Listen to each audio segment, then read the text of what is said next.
جو آپ ہر جمعے خطبہ میں سنتے ہیں، اسی سورہ میں اللہ رب العالمین کا ارشاد ہے کہ وَلَقَدْ خَلَقْنَا الْإِنسَانَ وَنَعْلَمُ مَا تُوَسْوِسُ بِهِ نَفْسُهُ وَنَحْنُ أَقْرَبُ إِلَيْهِ مِنْ حَبْلِ الْوَرِيدِ، کہ ہم نے انسان کو پیدا کیا اور ہم انسان کے دل کے اندر جو وسوسے اٹھتے ہیں، جو وہ سوچتا ہے، ہم تو اسے بھی جانتے ہیں اور ہم تو اس کی رگے جان سے بھی قریب ہیں۔ اور پھر اللہ رب العالمین نے ارشاد فرمایا کہ اِذْ يَتَلَقَّى الْمُتَلَقِّيَانِ عَنِ الْيَمِينِ وَعَنِ الشِّمَالِ قَعِيدٌ، کہ روزانہ صبح و شام دو ملنے والے اس سے ملاقات کرتے ہیں، صرف ملاقات ہی نہیں کرتے، اس کے دائیں اور بائیں اس کے بیٹھے رہتے ہیں، اس کے ساتھ ہوتے ہیں۔ کیوں ساتھ ہوتے ہیں؟ ما يلفظ من قول الا لديه رقیب عتید، کہ انسان اپنی زبان سے کوئی بات نہیں نکالتا، لیکن وہ جو دونوں دائیں اور بائیں فرشتے بیٹھے ہوئے ہیں، جس کی ذمہ داری اللہ تعالیٰ نے لگائی ہے، وہ دونوں بہت جلدی کر کے اسے لکھتے ہیں، اس بات کو لکھ دیتے ہیں جو بات بھی انسان کی زبان سے نکلتی ہے۔ لیکن انسان سوچتا نہیں، یہ سمجھتا نہیں ہے کہ میں کیا کر رہا ہوں، میں کیا بات کر رہا ہوں، میں کس کی طرف دیکھ رہا ہوں، میں کس کی طرف اپنے قدموں کو اٹھا رہا ہوں۔ انسان سوچتا ہی نہیں۔ اللہ تعالیٰ نے ارشاد فرمایا وَلَا تَقْفُ مَا لَيْسَ لَكَ بِهِ عِلْمٌ، تم اس بات کے پیچھے نہ پڑا کرو جس کا تمہیں علم نہیں ہے۔ کیوں؟ تم اس بات کے پیچھے کیوں نہ پیچھے پڑا کرو؟ اس وجہ سے کہ ان السمع والبصر والفؤاد کل اولئک کان عنہ مسئولا، یہ تمہارے جو کان ہیں، جو بات بھی سنتے ہیں، اور یہ جو تمہاری نظر ہے، جس چیز کو بھی دیکھتی ہے، اور یہ جو تمہارا دل ہے، ہم انسانوں سے تو چھپا لیں گے کہ ہمارے دل کے اندر کیا ہے، اس کے اندر کون کون سے وسوسے اٹھ رہے ہیں، اس میں کون کون سے گناہ کیا ہم ارادہ کر رہے ہیں، ہم انسانوں سے تو چھپا لیں گے، لیکن کل اولئک کان عنہ مسئولا، یہ تمام چیزیں جو ہیں، تمہارے کان ہو، تمہاری نظر ہو یا تمہارا دل ہو، ان تمام چیزوں کے متعلق تم سے سوال کیا جائے گا، ان سے سوال کیا جائے گا، اور یہ پھر اللہ تعالیٰ کو سچ سچ بتائے گا۔ آج تو ہم کہتے ہیں نہیں، کوئی نہیں دیکھ رہا، کوئی نہیں سن رہا، میں دل کے اندر کیا پلان بنا رہا ہوں، کیا سوچ رہا ہوں، کوئی نہیں سمجھ رہا۔ لیکن اللہ تعالیٰ کیا فرماتا ہے کہ ان تمام اذانیں جو آج خاموش ہیں، جو آج آپ کے پیچھے لگ جاتے ہیں، جدھر آپ انہیں لے جانا چاہیں، ان ہاتھوں کے ساتھ جو کچھ کرنا چاہیں، ان آنکھوں سے جو کچھ دیکھنا چاہیں، ان کانوں سے جو کچھ سننا چاہیں، اس زبان سے جو کچھ بولنا چاہیں، یہ سب آپ کا کہنا ہے، لیکن قیامت والے دن یہ آپ کا کہنا نہیں مانے گا، یہ آپ کے خلاف گواہ ہوگی۔ اسی لیے اللہ تعالیٰ نے فرمایا کہ یا ایھا الذین آمنوا اتقوا اللہ وقولوا قولا سدیدا، کہ اے ایمان والو تم اللہ تعالیٰ سے ڈر جاؤ اور تم سیدھی سیدھی بات کیا کرو۔ کوئی ٹیڑھی میڑھی بات نہیں، لوگوں کا دل دکھانے والی بات نہیں، لوگوں پر طعن و طنز کرنے والی بات نہیں. تم سیدھی بات کیا کرو جو تمام رخنوں کو بند کر دے، اس میں سے کوئی بدگمانی نہ نکلے، وہ کوئی غلط کام کی بات نہ ہو، وہ گناہ کی بات نہ ہو. آج ہم سب کچھ کر گزرتے ہیں اور ہمیں اللہ کا ڈر نہیں آتا کہ ہم کیا کر رہے ہیں. ہم لوگوں کی غیبتیں کرتے بھی ہیں اور سنتے بھی ہیں، ہم گناہ والی چیزوں کو دیکھتے بھی ہیں اور اس کی طرف چل کر بھی چلے جاتے ہیں. تمام آزاد کو ہم نے اسی کام پر لگا. آج کتنا وقت ہمارا اللہ کے دین کے لیے گزرتا ہے کہ ہم اس کے دین پر ہمارے ہاتھوں سے کوئی کام ہو جائے، ہماری نظر سے کوئی کام ہو جائے، ہماری زبان سے اس کے دین کا کوئی کام ہو جائے، یا ہمارے کان جو ہے اس کے دین کی کوئی بات سن لے، یا ہمارے پاؤں دین کی طرف چل کر جائے.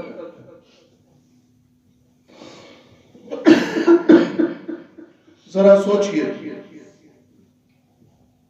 کہ ہم ہر لمحہ، ہر منٹ، ہر سیکنڈ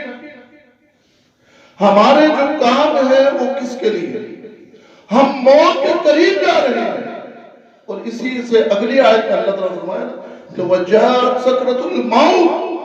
بِالْحَقِّ، وہ موت کا وقت جو حق ہے وہ آن پہنچے گا. وہ موت کی بے ہوشی اسی آیت کے بعد مَا يَلْفِظُ مِنْ قَوْلٍ إِلَّا لَدَيْهِ رَقِيبٌ عَتِيدٌ، اس سے اگلی آیت میں اللہ تعالیٰ نے یاد دلایا کہ وہ جو موت کی بے ہوشی ہے وہ تو حق ہے، اس نے آنا ہی آنا، تم کہاں بچ کر جاؤ گے؟ اپنی ذرا زبان کو کنٹرول کرو، اپنی آنکھوں کو، اپنے کانوں کو، اپنے ہاتھوں کو، اپنے پاؤں کو ذرا کنٹرول میں رکھو. اقول قولی ھذا استغفر اللہ لی ولکم.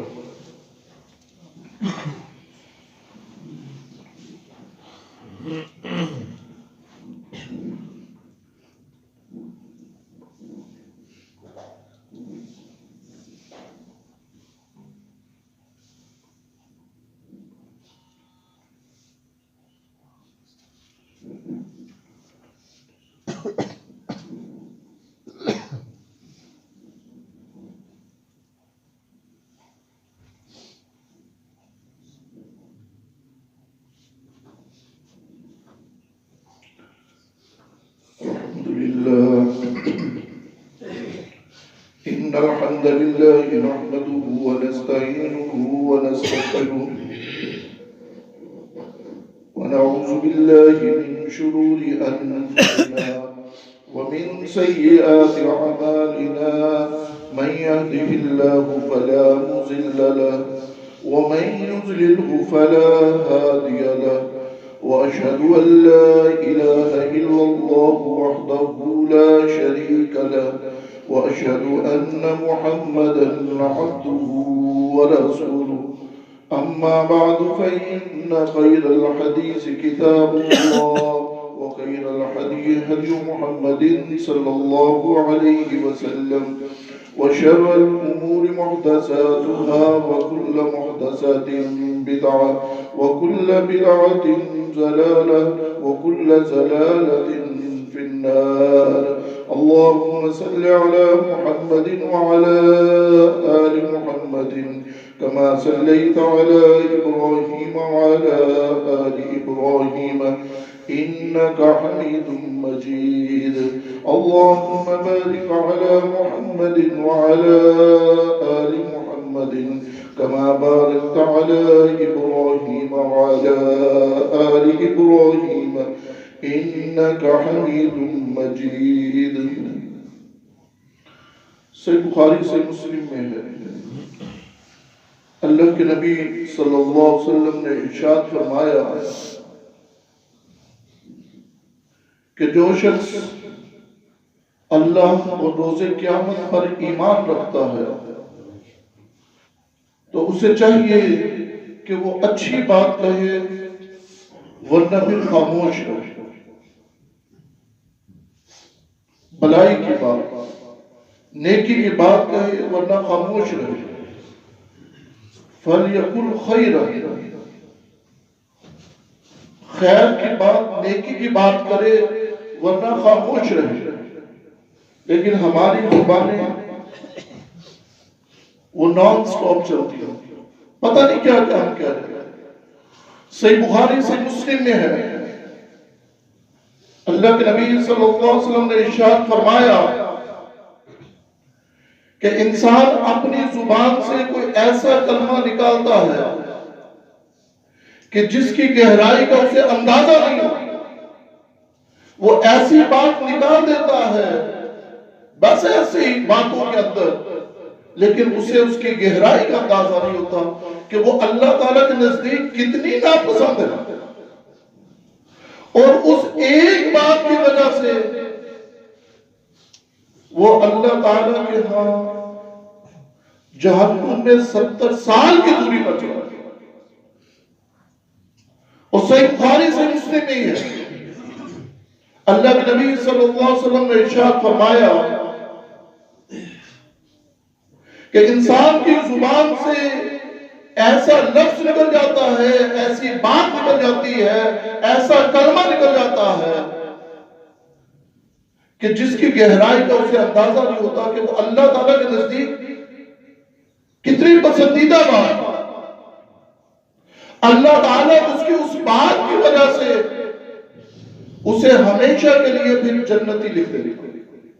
وہ اللہ تعالیٰ کے پسندیدہ لوگوں میں سے ہو جاتا ہے۔ اور بسا اوقات وہ ایسی بات اپنی زبان سے نکال دیتا ہے کہ جس کی گہرائی کا اسے اندازہ نہیں ہوتا کہ وہ اللہ تعالیٰ کے نزدیک کتنی ناپسند ہے، اور اس ایک کلمے کی وجہ سے، ایک بات کی وجہ سے وہ اللہ تعالیٰ کی ناراضگی کو ہمیشہ کے لیے مول لے لے۔ میرے بھائی، یہ زبان کی بات ہو کہ ہم ایسے ہی کوئی نہ کوئی بات نکال دیتے ہیں، ایسے الفاظ ہوتے ہیں یا ہمارے معاشرے کے اندر ایسی بات رائج ہوتی ہے جو عام طور پر بولی جاتی ہے لیکن وہ شرکیہ بات ہے، ہمیں اس کی گہرائی کا اندازہ ہے، ہم بھی ویسے ہی بول دیتے ہیں، ویسے ہی کہہ دیتے ہیں۔ اور کتنی باتیں ہیں کہ جسے اللہ اور اس کے رسول صلی اللہ علیہ وسلم نے منع کیا کہ تم یہ نہ کہا کرو۔ مثلا شہنشاہ، اللہ کے نبی صلی اللہ علیہ وسلم نے فرمایا کہ یہ تم لفظ نہ کہا کرو،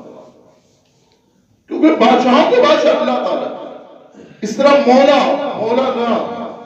ترمذی کے اندر اللہ کے نبی صلی اللہ علیہ وسلم نے منع کیا۔ ہم کسی بندے کے ساتھ لگا دیں، اس کی تعریف کریں، ہم بول دیں یا کسی کو شہنشاہ بنا دیں یا کسی کو کہ یہ ہر فن بول رہا ہے، اس کو تو ہر کام ہے، کسی بندے کو ہر کام، بہت ساری ایسی بات۔ تو میرے بھائیو، بولنے سے پہلے، زبان سے کوئی لفظ نکالنے سے پہلے ہمیں سوچنا ہے کہ ہمارے ان الفاظ کی وجہ سے اس کے اثرات کیا ہوں گے۔ کہیں یہ تو نہیں کہ ہم اللہ تعالیٰ کے ہم نزدیک ہم ناراضگی اللہ تعالیٰ کے مول لیں۔ صحیح بخاری کے اندر ہی ہے، اللہ کے نبی صلی اللہ علیہ وسلم نے ارشاد فرمایا کہ کوئی بندہ اتنے نیک اعمال کرتا ہے، اتنے نیک اعمال کرتا ہے کہ اس کے اور جنت کے درمیان ایک بلش کا فاصلہ رہ جاتا ہے، پھر کیا ہوتا ہے کہ اس کی تقدیر اس پر غالب آتی ہے اور وہ کوئی ایسا کام کر بیٹھتا ہے جس کی وجہ سے وہ جہنم میں چلا جاتا ہے۔ اور اسی طرح سے اللہ کے نبی صلی اللہ علیہ وسلم نے فرمایا کہ انسان اتنے برے اعمال کرتا ہے، اتنے برے اعمال کرتا ہے کہ اس کے جہنم کے درمیان ایک بلش کا فاصلہ رہ جاتا ہے، اور پھر اس کی تقدیر اس پر غالب آتی ہے، وہ کوئی ایسا نیک کام کر بیٹھتا ہے یا اللہ تعالیٰ اس سے کروا دیتا ہے اور پھر وہ جنت کا مستحق ہو جاتا ہے۔ میرے بھائیو، نیکی کا کوئی بھی کام ہو اسے ہم حقیق نہ سمجھیں، وہ چھوٹے سے چھوٹا کام ہو یا کوئی بھی جو ہمارے بس کے اندر ہو، جو ہماری استطاعت میں ہو، اسے چھوڑنا نہیں چاہیے۔ اسے کرتے رہنا چاہیے۔ صحیح بخاری میں وہ واقعہ کہ ایک شخص سفر پر جا رہا تھا، اسے پیاس لگی، وہ ایک کنویں میں اترا، اس نے پانی پیا اور باہر نکلا تو اس نے دیکھا کہ اس کنویں کے کنارے پر ایک کتا جو ہے وہ کیچڑ کو چاٹ رہا ہے۔ اس بندے کو اس پر ترس آیا، وہ دوبارہ کنویں میں اترا، اپنے موزے کو اتارا، اس میں پانی بھرا اور وہ باہر نکل کر اس نے اس کتے کو پلا دیا۔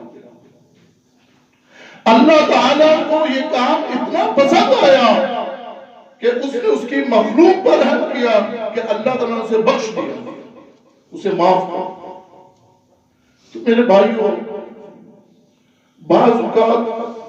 بہت چھوٹا سا کام بھی اللہ تعالیٰ کو پسند آ جائے تو ہماری مغفرت کا سبب بن سکتا ہے۔ زبان کو یوں ہی نہ کھولا، اس میں سے یوں ہی الفاظ نہ نکالا، بہت سوچ سمجھ کر۔ ہماری یہ جو زندگی ہے یہ مختصر زندگی، اور یہ کس مقصد کے لیے ہے؟ وَمَا خَلَقْتُ الْجِنَّ وَالْإِنسَ إِلَّا لِيَعْبُدُونِ، کہ اللہ تعالیٰ نے جنوں اور انسانوں کو اپنی عبادت کے لیے بنایا۔ صحیح بخاری سے مسلم میں ہے، اللہ کے نبی صلی اللہ علیہ وسلم سے پوچھا گیا کہ کون سے مسلمین بہتر ہیں، اچھے مسلمین کون سے؟ تو اللہ کے نبی صلی اللہ علیہ وسلم فرمایا کہ من سلم المسلم بلسانہ ویدہ، کہ جس شخص کے زبان اور اس کے ہاتھ سے دوسرے مسلمین محفوظ ہیں، دوسرے لوگ محفوظ ہیں۔ ہماری زبان اور ہمارے ہاتھوں سے کسی کو نقصان نہیں، کسی کا دل نہیں دکھنا چاہیے، کسی کو تکلیف نہیں پہنچنی چاہیے۔ صحیح بخاری سے مسلم ہی ہے، حجۃ الوداع کے موقع پر اللہ کے نبی صلی اللہ علیہ وسلم نے کیا ارشاد فرمایا کہ جس طرح سے آج کا یہ دن، یہ جگہ، یہ میدان عرفات، یہ شہر حرمت والا ہے مکہ مکرمہ، اسی طرح سے کسی مسلم کی عزت، اس کی آبرو، اس کی جان اور اس کا مال حرمت والا، کہ کسی بھی مسلم کے لیے یہ تمام چیزیں اپنے مسلم بھائی کے لیے حرام ہیں، کہ اس کی عزت پر حملہ کیا جائے، اس کے مال پر حملہ کیا جائے یا اس کی جان پر حملہ کیا جائے، یہ تمام چیزیں ایک مسلم پر دوسرے مسلم کے لیے حرام ہیں۔ یہ آخری خطبہ، اس کے اندر بھی اللہ کے نبی صلی اللہ علیہ وسلم نے یہ شروع، اور سورہ حجرات پوری پڑھ کس طرح سے اللہ تعالیٰ نے ان تمام برائیوں سے منع کیا ہے جو ہماری معاشرتی برائیاں، جس سے کسی کو تکلیف ہو سکتی ہے، کسی کو نقصان ہو سکتا ہے، اللہ تعالیٰ وہ تمام چیزیں منع کر دیا۔ اور جو ہماری زبان سے ہم کہیں پر بیٹھتے ہیں دوسرے مسلم بھائی کے لیے جو الفاظ نکلتے ہیں، یا ہم جس طرح سے اس کی غیبت کرتے ہیں یا سنتے ہیں، اس کو تو کلی طور پر منع کرنا کہ تم نے بدگمانی نہیں کرنی، تم نے کسی کے پیچھے نہیں لگنا، کسی کو میں نہیں لگنا، کسی کے عیب کو تلاش نہیں کرنا۔ وَلَا يَغْتَبْ بَعْضُكُمْ بَعْضًا، اور تم نے آپس میں ایک دوسرے کی غیبت نہیں کرنی۔ أَيُحِبُّ أَحَدُكُمْ أَن يَأْكُلَ لَحْمَ أَخِيهِ مَيْتًا فَكَرِهْتُمُوهُ وَاتَّقُوا اللَّهَ إِنَّ اللَّهَ تَوَّابٌ رَحِيمٌ۔ کیا تم میں سے کسی کو یہ بات پسند ہے کہ وہ اپنے مرے ہوئے بھائی کا گوشت کھائے؟ یقیناً تم مجھ سے کہا تو پھر اللہ تعالیٰ فرمایا کہ وَاتَّقُوا اللَّهَ، تم اللہ تعالیٰ سے ڈر جاؤ. تم ایسا کیوں کرتے ہو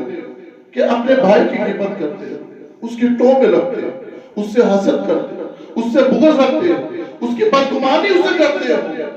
تم اس کے عیب تلاش کرتے ہو. ایسا نہ کیا. ان اللہ تواب رحیم، کیونکہ اللہ تعالیٰ توبہ قبول کرنے والا اور رحم کرنے والا ہے. اگر تم میں سے کسی نے ایسا کر لیا ہے تو وہ اللہ تعالیٰ سے توبہ کرے اور اس بندے سے بھی معافی مانگے تاکہ اس کے گناہ مٹ جائے. صحیح مسلم کے اندر ہے، اللہ کے نبی صلی اللہ علیہ وسلم نے فرمایا کہ جو شخص اس دنیا کے اندر کسی مسلم کے عیب کو چھپائے گا، اسے پتہ چل گیا ستر اللہ لہ یوم القیامہ، اللہ تعالیٰ اس بندے کا عیب قیامت والے دن چھپائے گا. اس سے بڑی اور بات کیا ہے کہ اللہ تعالیٰ ہمارے عیبوں پر پردہ ڈال دے قیامت والے دن، جب پوری دنیا موجود ہوگی شروع سے لے کر آخر تک. تو ہمیں آج کے دن اپنے مسلم بھائیوں کے عیبوں کو چھپانا ہے بجائے اچھالنا. اگر کسی کے اندر کوئی خامی ہے، خرابی ہے، کوئی گناہ کر بیٹھا ہے، کوئی ایسا کام کر بیٹھا ہے، آپ کو پتہ چل گیا ہے، تو ہم نے اس کو چھپانا، دوسروں کے سامنے بیان نہیں کرنا. پھر اللہ تعالیٰ قیامت والے دن ہمارے عیبوں کو چھپائے گا. اللہ تعالیٰ مجھے اور آپ کو عمل کی توفیق عطا فرمائے. اقول قولی ھذا